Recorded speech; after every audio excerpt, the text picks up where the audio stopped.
Disrupt Leaders versus Competing Priorities, Part 3. We're here to talk about excelling with competing priorities, Jules. I'm very excited for this one. Hit us with it. What is the agenda for today? Fantastic. So once you get through with this video, you'll know how to succeed long-term through competing priorities. Then you'll talk about how can you succeed in the short term through competing priorities. And then how can you smash these two together and tell your story through competing priorities, whether you go for an interview or in your year in review.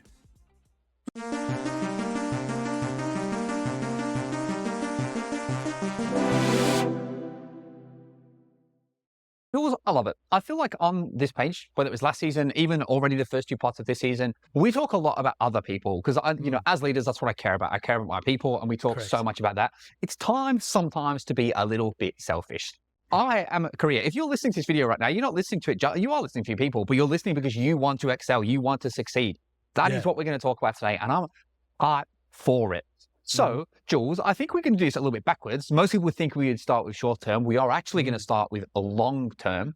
How do you use competing priorities, whether it's your boss versus your people or just your priorities competing with each other? How do you use that to your long-term advantage, career-wise? Yeah. So one of the things I've been reflecting over the last couple of months is on how you can use competing priorities in your business to kind of succeed long-term. So one of the things you can do is make sure that you're looking at the data, the evidence behind each of these changes. Yeah. Why is this going to help you long term? Because you get to understand what works for you, what works for the business that you're in, the industry that you're in long term as well. So when you go to new jobs, you go to new positions, you can look at these things and go, hey, this is what's worked for the past. This is what's actually going to be sustainable for us as a business going forward as well. Because you might pick the top 10 changes that have happened last year and try to do them again, rinse and repeat. There's no problem in doing that. In this day and age of progress, it's sometimes good to look at what's worked in the past and repeat it again. If it ain't broke, don't fix it, right? Beyond that as well, when you are looking at your long-term career as well, you want to look at, we're talking about one of our agenda items today, is how can you tell that story as well? So when you go to your year review, when you go into that job interview, right, you can talk about the changes that your business have enacted. How did you approach the changes? How did you manage those changes? How do you manage your people? How do you manage the business? How do you influence people around you? That's what, when you're going for a role, that's what people are looking to see in a leader or a prospective manager or a senior leader as well. How can they kind of just change the world around them? But also, how can they enact some of these changes that they have no control over as well? It's really important. Bill, what's your thoughts on kind of long-term success? Yeah, I think you're bang on. And I think the more evidence you have, the longer list of changes that you've embedded successfully, that you've been a key part of, the more that list grows, the easier it is to sell yourself, whether it's in a year in review at the end of the year, whether it's in an interview in 6 years' time or whatever. It's really important. The impacts that you can have through those changes will sculpt your entire career, I think. I literally did my year review this year. It's just literally full of all of the things that I spent last year doing and all of the changes that I was involved in. The other thing that you touched on a little bit, and I really like this, around data and having the data from the changes. I actually think that's a really key piece of this as well. When you're going through the changes, the ones that work, the ones that didn't work, the ones that you were involved in, the suggestions you've made, how did those suggestions impact things? Correct. So let's say today you're involved in a project and you make a suggestion that you do something and they do it a certain way and that absolutely slaps in, decreases AHD by a full minute, something crazy like that.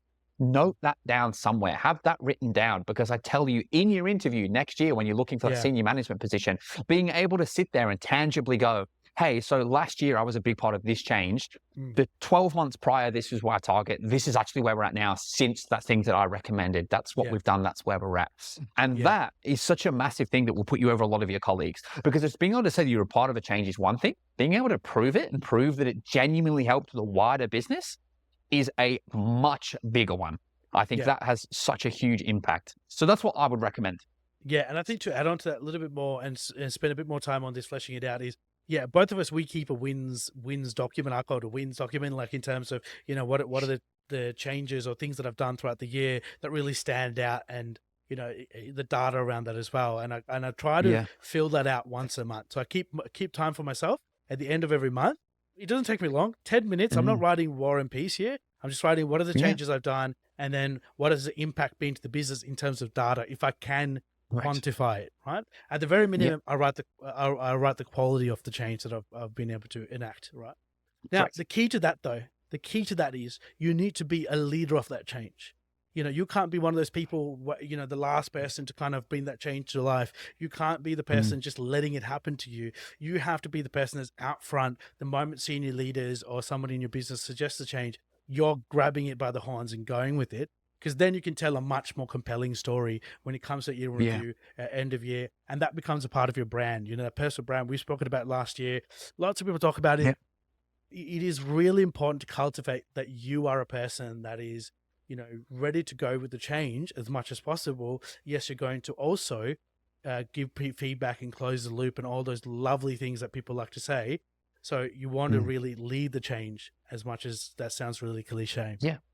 No, I'm a huge, like me personally, I'm a big change person. I love change. I love improving things. It's one of those things, just the way my brain works. Like, I think it's English. I just love to complain, right? Like being English, you love to complain. But the thing is, I Yeah. live in Australia. You can't just complain all the time. And so you Yeah. actually have to have a solution attached to that complaint. And so as I've grown as a leader, that's become part of my thing. Like I think about the things that I don't like and then I think about how I'd fix them.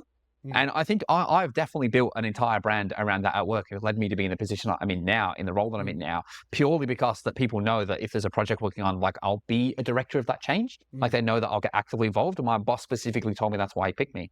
And so it is one of those things, like it happens. Like if you don't even notice, I just do it because I like to complain, right? Yeah. Like I think like change is fun. And I think that's the important thing. Like sometimes we think of changes from the bosses, they're just penny pinching, they're doing this. But like, I don't know, for me, change is good as a holiday. That's the expression, right? Like it's interesting, it's exciting trying to improve. It's exciting trying to see what works, see what doesn't work, and then change things from there. Whether that's at a macro level or at a micro level with your people working on one specific behavior. And I think if you're not currently a big proponent of change, if you think to yourself that you hate it, why? What is it that you don't like? Because in my experience, there's very few things in business that change for the worse consistently. Usually most changes do improve the experience somewhere or another.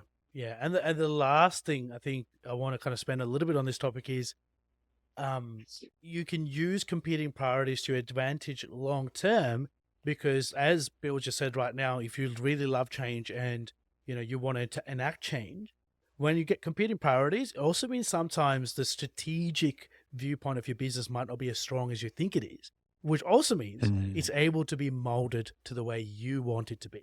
Right, it's an opportunity. It sounds a bit of snake in the grass stuff, but like it's an opportunity for you to go, 100%. well, if senior management and maybe middle management or a few stakeholders don't really agree on what our strategic vision is, then it's your opportunity to maybe throw your hat in the ring and go, well, I think it should be this, and provide enough data and enough onus around that, and you can maybe mold it to the way you want it to be. And that's where change becomes really helpful and helps your long-term success as well. Bill, so what do you I reckon? love saying I told you so. I love it. I love it. I love being right. I'm always right. I thought I was wrong once. I was mistaken. I love being right, right? So the way to do that, though, we've made a whole video before on how to turn Bill communication into corporate speak. I feel like the way to do that in corporate speak is to be evidence-backed and data-backed. And then when it comes to change, you can pitch your idea, someone else will pitch their idea, and then being able to sit there and I probably wouldn't say it like this politely, but like, well, the last 3 times they've done what I've wanted, this is what's happened. The last time we did what you wanted, it didn't quite work out. So I think we should do my way. And you don't say it like that. I would probably message Jules beforehand and be like, this is what I'm going to say. How do I say that? So I don't get fired. But I think it's really important to be able to have that, like that backing. If you want to be able to do that in those meetings, if you're competing with someone else and you don't like their viewpoint, if you've got a lot of successful change behind your back, it's so easy to enact the change the way that you want to see it. And people will listen to you more if previous times it's led to success. Which makes sense, right? Like, why would I listen to someone that keeps having all these bad ideas when I can listen to someone who's got like actual ideas behind them that like supports them? Cool. So let's come on. Jules, just quickly, we've got time. How would I say that, like in corporate speak? How would I say, I told you so, your ideas suck, my ideas are the best. We should only ever listen to me. Here's evidence your ideas suck. How would I say that corporate? Yeah, you definitely wouldn't say your ideas suck though. I'll go straight to, okay, talk me through the data you've got here. Have you tried this out before?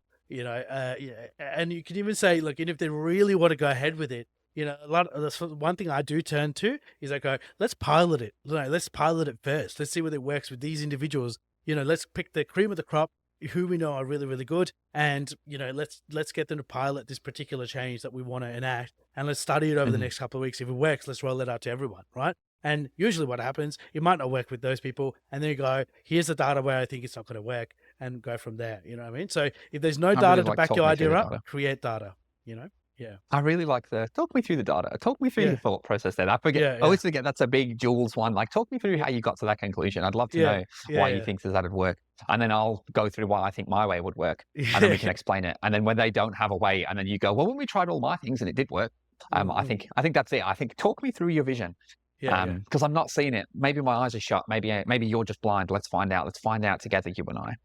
I think, look, that's kind of how you enact change long term, right? That's how you leverage change for your long term success. But I definitely think that you can leverage it in a short term success. When we were talking about this video before, we were discussing what we wanted to talk about today. Jules was talking beautiful ideas about, like, changing the business for the better. And in my mind, I was just like, I'm just here to get a good bonus, dude, to be honest. Like, I'm here to get paid, and I'm here to get my pat on the head. And for me, that I think on a short term micro level, you can absolutely do that. In modern society, most businesses enact a lot of changes. There's always something. There's always a new flavor of the month. Whether I mentioned, I think last time, like whether it's like online learnings because we've had a regulatory breach, or there's some issue that's cost the business a bunch of money somewhere down the line, and so now we've really got to focus on this for a month. For me, they are the ideal opportunity to put yourself in a good light.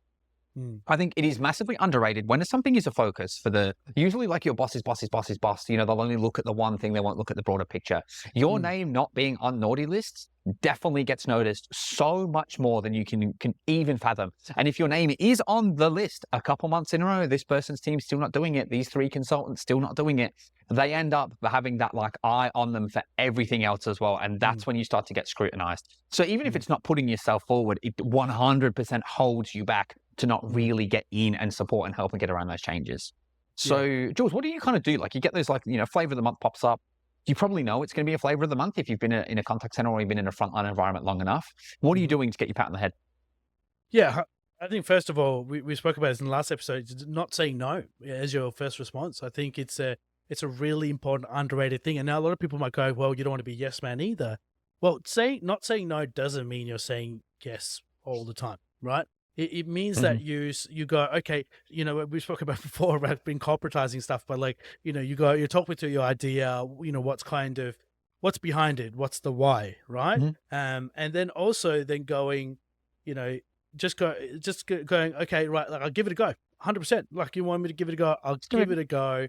And if you think about people that you like in life, they're the people that don't argue with you all the time, right? Because as a person, right, if you think about not only at work, at home, right, if you go home and you live with the roommates and you want them to kind of, make sure the house is clean and tidy, that the roommate that doesn't always create a fuss every time you try to bring up something, that's the roommate, that you love, like you enjoy living with. And it's the same with senior managers, right? Like they'll look at their leadership group and look at the people that kind of always constantly drag their heels. That person has a bad brand. And when it comes to their year review, they're going to focus on all the negatives. But the person that doesn't drag their heels, the person that gives everything a go, or at the very least comes in with insights if they're not going to give something a go as to why they think this is not going to work out, and they approach it in a diplomatic, sensitive way, then they're the people that are more likely to get traction. And you're right, even in the short term, right? You get that pat on the back because you go, well, Bill gave it a go, Jules gave it a go, fantastic. You know what I mean? Like, let's focus on the other guys who aren't giving everything a go. Correct. And look, it's one of those things like the RSR on, dude, like if they're looking at you for this one change, they're looking at you for everything else as well.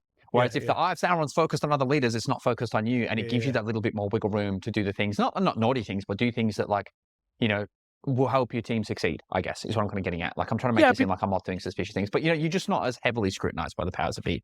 Oh, and like, you've definitely noticed this if you've been in working in a corporate environment for long enough. Once you start doing things wrong, get a reputation for doing things wrong, everything becomes a problem, right?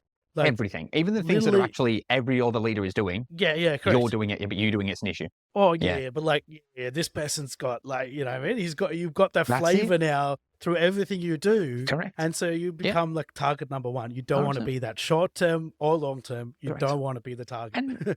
And this is how I'll have that conversation with people. Like if they've come to me and said, this is the flavor of the month, I'm like, yes, absolutely can roll this out. I'd love to really understand what's driven this, what's happened, why as a business have we gone in this direction? Then I go to my people, look, this is what's happened. This is what's going. This is the direction the business has gone in. This is what we need to do.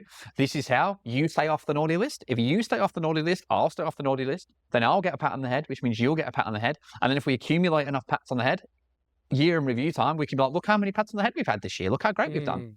And to move away from the head pat, but that's literally what I've done this year for my year in review. Like my year in review is just full of all of these, like, this change is really important. This is how I enacted. This was my results, and just really evidence-based, data-based, going through all those small things that are really important to the business and proving how I've been able to help drive them and proving how my team have driven them. And then in my team's year in reviews, I got them to do the exact same thing.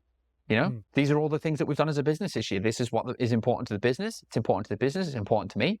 Pay me more money. Yeah, 100%. Where's the money? Yeah, Correct. I think Pay that's the man. fantastic. Yeah, correct. And I think that, again, I've touched on it before, that kind of brings us to the how to tell your story. You know what I mean? I like to think about it. Some people use a kind of star method, which is like situation, task, action, results. Result. I think it's Yeah, result. That's yeah, result. result. Yeah, result. Yeah. Yeah. So, and I think it's a good way to think about it. You don't have to organize it this way all the time, but it is a great way to organize things. You know what I mean? In terms of, what happened? What did the business require of me? What did I need to do, on my day to day to make sure that happens? And what was the result? What was the data? What was did it result in, more efficient conversations? Whatever it is, whatever the result is, it's really good to start organizing your wins, the things that you do throughout the year in that format, loosely, but as much as possible. You know what I mean? Yeah. What happened? What was the business expectations? What did I do to bring that to life? What were the results? If you just follow that, you can start to tell those stories in interviews. Also, a really good one. I recently went through one of my people's resumes, and like they were asking me to kind of give them feedback, and they put everything together, in one go, like their achievements and their kind of day-to-day role.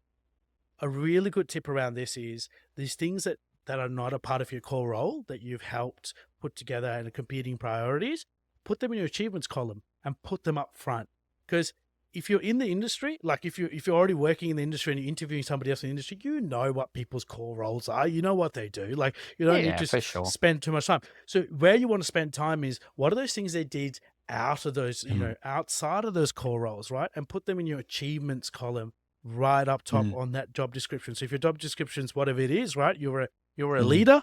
What are your out of ordinary achievements? Pop those top 5 or 10 in there that are really going to speak to how much of a high performer you are, and tell that story in terms of situation, the STAR methodology. It really works out well. And you can then answer those questions when you go to interviews as well. Yeah. The one last thing I'm going to add to the STAR method is it's meant to be situation, task, action, response. I actually think a better one is situation, thought process, action, response. I feel like making sure like the leaders understand. I think it's a really good opportunity for you to say, this is what was going on. I could see how this is a problem for the business. I could see how this is important to the business. And so I thought this needed these actions. And I also thought these actions would work for these reasons. Then I did these actions and this is what happened. This is how it worked. If you give your answers like that in an interview, like more often than not, like you're absolutely cooking, because then not only do the people know that you know how to do the things, they understand that you think about the business first. They understand that you think about your people, the role, management, whoever it is first. And I think that is what will help you excel and really take it to another level. 100%. So yeah, I think that is about us, Jules. Do you have anything else you want to add, or are we about done for today? No, well, nailed it. Look, well, that was part 3 on disrupt leaders versus competing priorities. As always, if you enjoyed today's video, please do drop a comment. Let us know what you enjoyed, if there's anything you missed out, and stay tuned for next week when we go into our next topic.